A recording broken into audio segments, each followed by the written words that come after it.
Bonjour, nous sommes à Granville le 5 septembre 2020 et c'est le 30e trophée des entreprises à Granville organisé par le Yacht Club. Et là je suis en présence du président Gilles Lezan. Bonjour. Bonjour. Alors combien de bateaux participent aujourd'hui à cette régate? Alors 18 bateaux représentant des entreprises. Alors on peut citer les entreprises, il y a le Crédit Mutuel, Agrial, Copilote, la Passion Yves Rocher, Data West à 4 bateaux, Crédit Agricole, Office Notarial Transatlantique, Manche Fibre, Imoniou, Chantier Naval RL, Millet, Initiative Terre et Mer, Willégal et Captain Corsair. Ces bateaux qui représentent des entreprises sont des bateaux qui courent d'habitude au Yacht Club, c'est ça Monsieur le Président?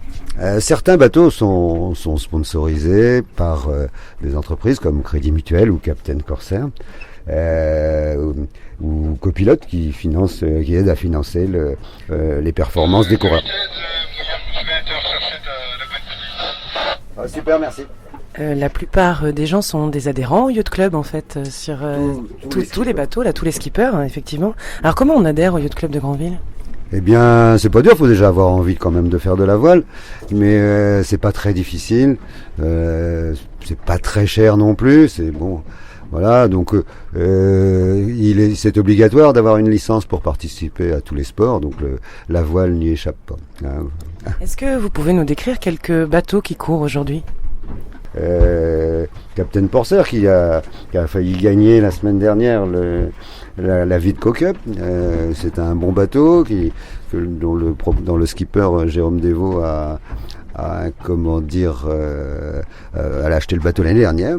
Donc, et qui commence à avoir de belles performances. C'est quel type de bateau? Alors ça s'appelle un Reflex 38, c'est pas très connu en France, c'est un bateau anglais.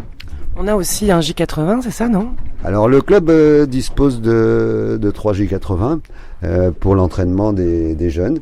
Les J80 sont des bateaux un petit peu sportifs et assez toilés, donc on va dire assez fun pour la navigation, ce qui plaît quand même aux jeunes. Et du coup, on a une équipe jeune qui va aller faire les championnats de France Espoir et la Ligue nationale de voile à La Rochelle. Alors, Callisto est aussi un bateau qui a gagné là récemment, non? Alors Callisto gagne des manches de temps en temps, c'est un Sunfast 3002, un bateau classique mais moderne si on peut dire, et le skipper est assez bon, hein, voilà, donc il est toujours dans les concurrents qui sont qu'on regarde. Alors Cavoc 4 est un nouveau bateau, non? Il n'était pas dans le port de Granville l'année dernière? Non, Cavoc 4 a été acheté par Olivier Baon. C'est un JPK 960 et lui, par contre, donc, il compte faire l'année prochaine la Transmartinique qui partira de La Rochelle, je crois, ou de la Trinité, au mois d'avril prochain. Dans les skippers qui sont fidèles, il y a aussi Vincent Bunel avec le bateau de Crédit Mutuel. Alors Vincent Bunel, oui, c'est une valeur sûre, toujours dans les podiums, hein, donc voilà, c'est un beau bateau. Il l'a changé il y a quelques années maintenant, 3 ou 4 ans. C'est un bateau très performant, voilà, qui va bien, il est bien mené. Et les bateaux qui sont plus novices, alors sont lesquels? Eh ben, les bateaux plus novices, c'est difficile. On a un Figaro 2, la Barbule Imoniou, qui était un Figaro 2. C'était les anciens bateaux qui faisaient la course du Figaro. C'est des bateaux assez sportifs, assez difficiles au près parce qu'ils sont assez volages, quoi. Voilà. Les difficultés de la course aujourd'hui, c'est vous qui les choisissez un peu, non? Ah bah c'est nous qui écrivons le parcours, oui, en fait, de façon que ce soit pas la promenade de tout droit sur Chausey. Voilà. Alors les skippers font partie du Yacht Club Granvillais et à terre sont souvent amis, mais là ça joue là, hein? Non, c'est le concurrent. Eh bien, on peut être ami avec des adversaires de sportifs. C'est ça le sport. Voilà, exactement.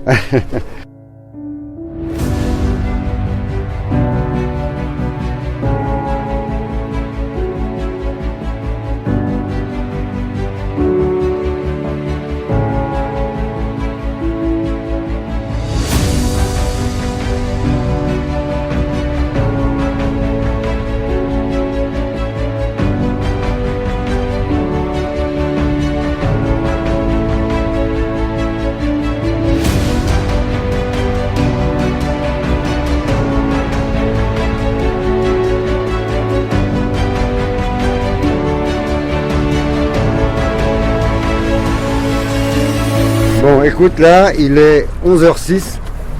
Donc, à 11h10, on va envoyer l'orange. Pavillon orange, ça veut dire que la ligne est mouillée et qu'on va plus bouger. Donc voilà. Donc là, on a l'équipage des jeunes, skippé par un jeune de 15-16 ans, un bateau copilote, avec l'équipage de l'entreprise.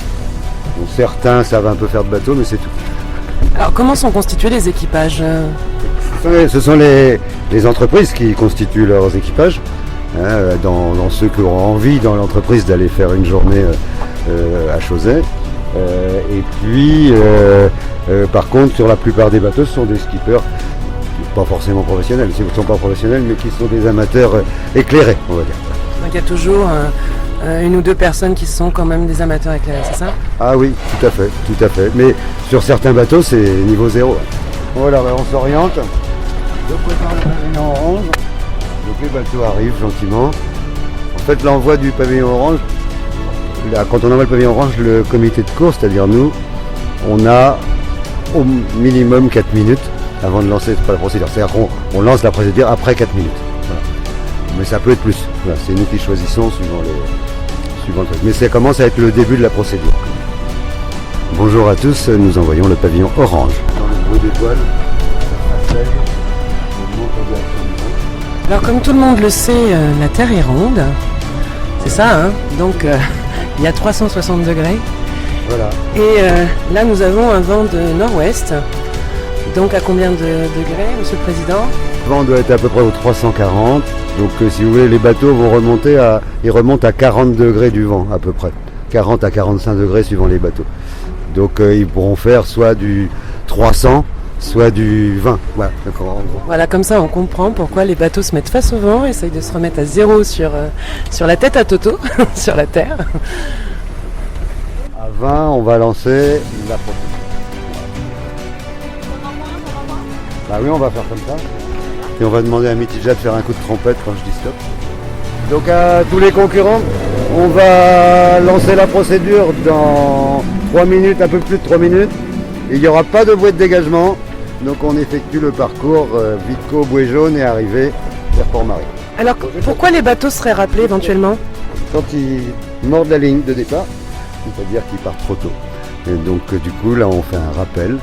Alors s'il y a un ou deux ou trois bateaux qu'on peut identifier, on fait des rappels individuels en leur donnant les numéros de voile. Et puis si tout le monde a mordu et qu'on ne voit plus la ligne, on fait un rappel général. Et dans ce cas, tout le monde revient et on recommence.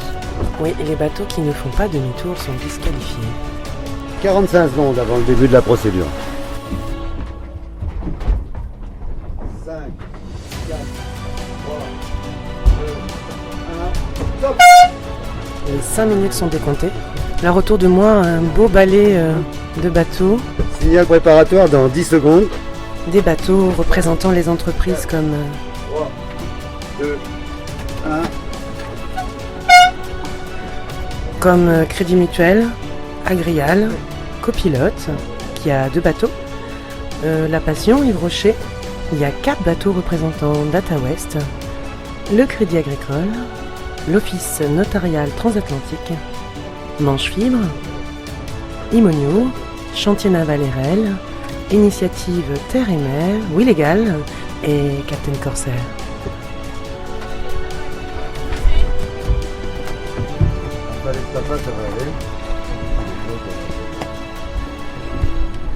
Donc le départ est commun pour les 2 groupes.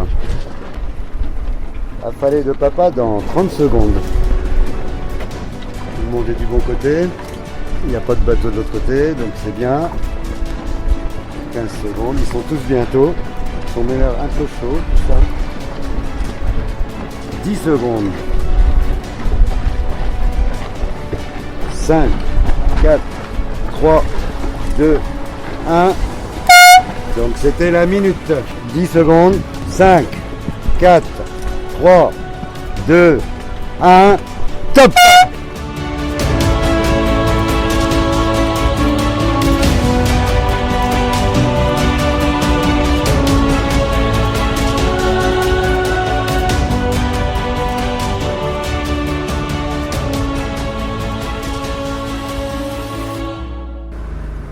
bord.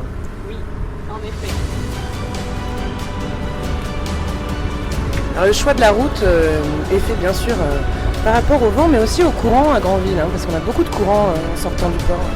Oui, bah oui, là on a effectivement un courant. Maintenant, on doit être, cela dit, on doit être pas loin de la pleine mer. Donc, du coup, le courant, la mer va descendre, c'est-à-dire que le flot va partir vers l'est. Donc, les coureurs vont avoir un courant plutôt favorable pour terminer la course. Alors, certains bateaux ont choisi de se diriger plus vers Cancale et d'autres, à l'inverse, sont plus près de Donville. Mais bon, en majorité, c'est quand même en face de Saint-Père, là, pour aller vers la Vitco. Alors, la Vitco, c'est moitié de chemin vers Chausey, c'est ça? Eh ben, nous, on va rattraper les bateaux. On a là un bateau à moteur puissant. Donc, là, on va pas très vite, mais on va rattraper les bateaux puisqu'ils sont en train de tirer des bords. Donc, c'est-à-dire que, comme on dit, il y a un proverbe qui dit quand on tire des bords, c'est 3 fois la peine pour la moitié de la distance. Donc on n'est pas obligé d'aller très vite pour les rattraper, puisque nous on va face au vent avec le bateau à moteur. D'après vous, ils vont à combien à peu près de nœuds là, les bateaux? Je pense que les gros bateaux doivent être à 7 nœuds, mais pas dans la bonne direction. Et les plus petits doivent être à 5, à 5,5. Voilà. On se rapproche un peu plus du cap, c'est ça? Voilà. Ça dépend, parce qu'il y a un bord plus rapprochant que l'autre. Voilà. Mais bon. Alors les courants justement s'inversent parce que vous avez parlé de la marée. La marée va descendre et là le courant va être derrière eux. Donc est-ce que ça va les abattre un peu plus vers la Vitco ou ça va les aider. Là, en fait, ils vont aller. Le courant va les porter sur la marque, donc ça va pas les dévier. Ça va être un peu plus rapide.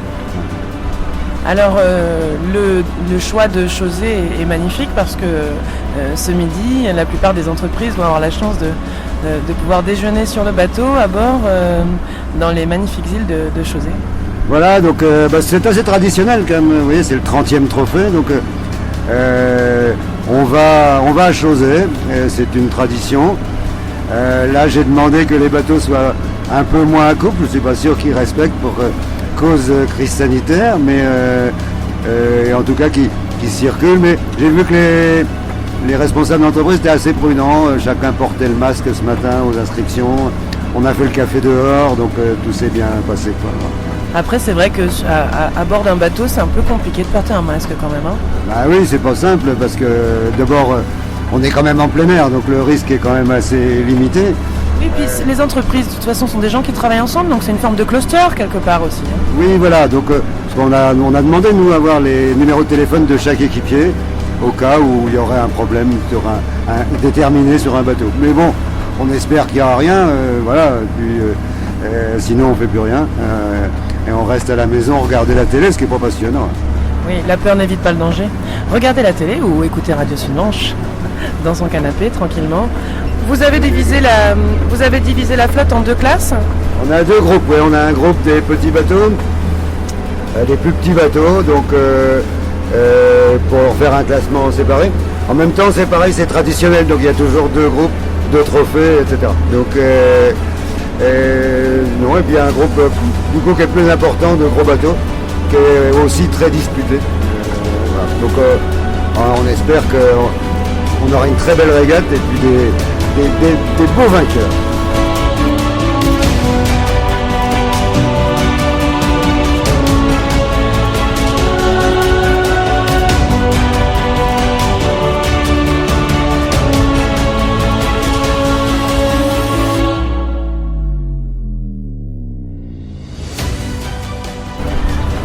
Alors, le premier bateau arrivé à la Vitco, c'est Vincent Bunel qui skip pour Crédit Mutuel. D'accord. Tu as parlé de John à l'instant? Oui, John Le Gallet qui est sur Carré Barrio pour Manche Fibre et qui va arriver là bâbord à la bouée.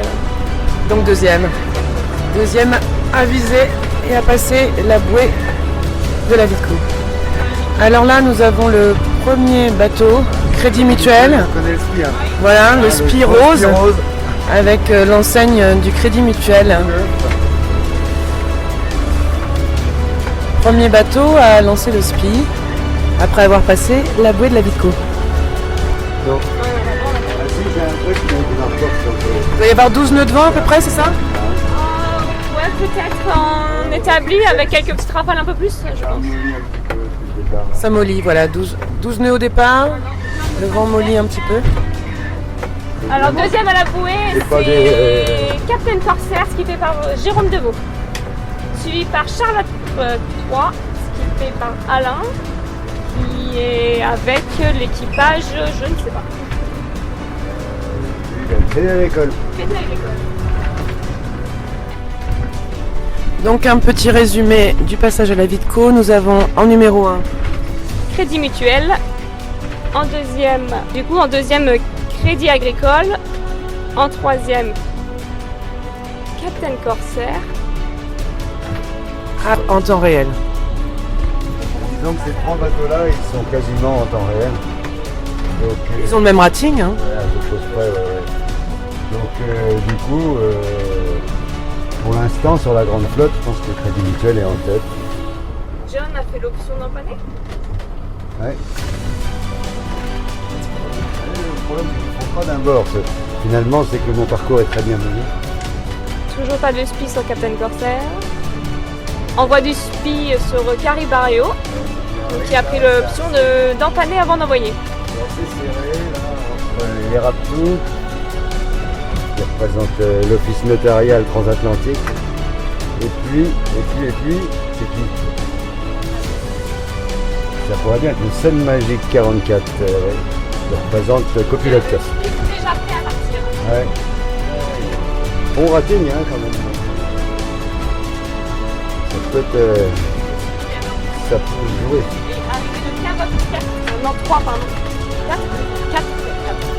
Skippé par Olivier Baon pour On y est. Milly. Un manche fibre là, le SPI bien gonflé aussi. Voilà, donc lui qui est sur bâbord à mur, contrairement à tous les autres qui sont sur tribord à mur. Ah, ça se dévente, ça se dévente. Un peu trop en arrière, probablement. Mais ça va empanner bientôt, je pense. Il y a quelqu'un au pied du mât qui veut dire qu'il se prépare à une manœuvre. Les Raptous viennent d'envoyer le SPI. Tout à fait. Il n'est pas encore tout à fait établi, mais ça va arriver. Voilà, ça y est, c'est fait. Les Raptous sont reconnaissables hein, avec leur SPI noir et cette figurine. Qui est un Raptou. Un Raptou. Avec son masque noir. Il est masqué aussi le Raptou, dis donc, mais des yeux. Exactement, il était en avance sur la crise sanitaire. On voit très long son Captain Corsair. Il va y avoir un souci à l'installation du SPI peut-être. Je pense aussi, vu l'état du SPI. Cocotte sur Cavac. Il y a un petit tour en bas. Ça va brasser un peu. Enfin, du génois, ça va aider à gonfler le SPI. Cocotte aussi sur le Callisto, le bateau d'Antoine Guérin qui skip pour Data West. Il cocotte plus haut, donc ça devrait plus facilement se défaire. Pas de SPI sur le J111. Arrivé de Willégal à la Vitco. Willégal, c'est une histoire marrante. C'est un avocat un jour qui est venu prendre une bière. Il me dit c'est bien le bateau. J'en ai acheté un, mais il savait pas en faire. J'ai lui appris le plus possible de choses, mais bon, il y a encore du boulot, visiblement. Faut en faire des régates, en faire. C'est en faisant qu'on apprend. Et alors on a la chance sur cette très belle course de voir la Bisquine au loin. Là on a un autre envoi de SPI encore. Oui, sur le classe 10 de Martin et Clara qui skip pour Acastillage Diffusion et Suzuki. Un bel envoi de SPI. C'est un peu plus entamé.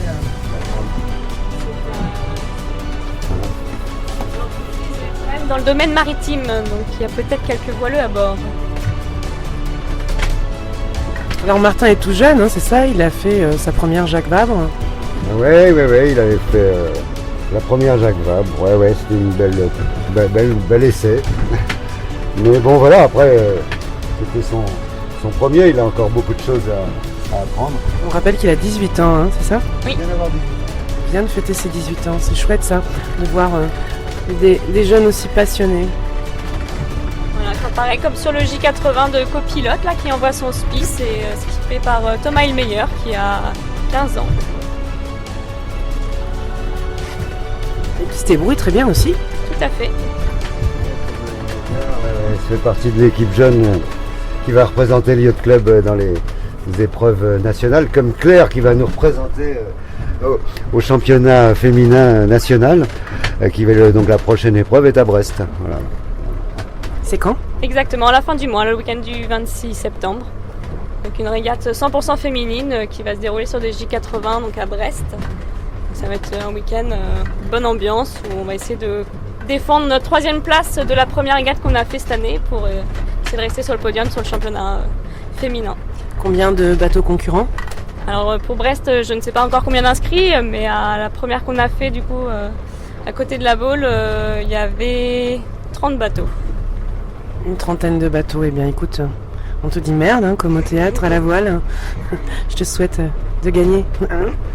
On espère aussi, on verra bien les conditions qu'on va avoir. En tout cas, tout le Yacht Club sera derrière toi pour te soutenir, Claire. J'espère. Arrivée du surprise qui avait pris un départ anticipé, mais qui malgré ça défend bien sa place. Deuxième du groupe 2. Alors pas mal de surprise que c'est un biquet, c'est le prêt, c'est pas sa force quoi. Hein. Et suivi de Santorin, qui a quand même un tout petit rating, difficile à battre dans ce genre d'épreuve. La Grial a remporté je ne sais combien de fois le trophée des entreprises dans le groupe 2, mais certainement une bonne dizaine de fois. Alors c'est un bateau un peu plus ancien, peut-être un petit peu plus difficile à skipper aussi. Oui, c'est un bateau plus ancien, oui, c'est sûr. C'est un Rush, un bateau des années 80. Hein. C'est pour ça qu'il y a des handicaps. Ça permet à ces bateaux-là de pouvoir se mesurer à des bateaux complètement différents, comme le Surprise ou le J80. Agrial avec son logo représentant le Mont Saint-Michel. Donc on le voit à la fois sur la voile de Santorin et on le voit juste en face de nous, le Mont Saint-Michel. Et oui, on a cette chance d'être dans la baie du Mont. Je crois que notre photographe va se régaler. Il a de super photos à faire avec tous ces spies en direction du Mont Saint-Michel.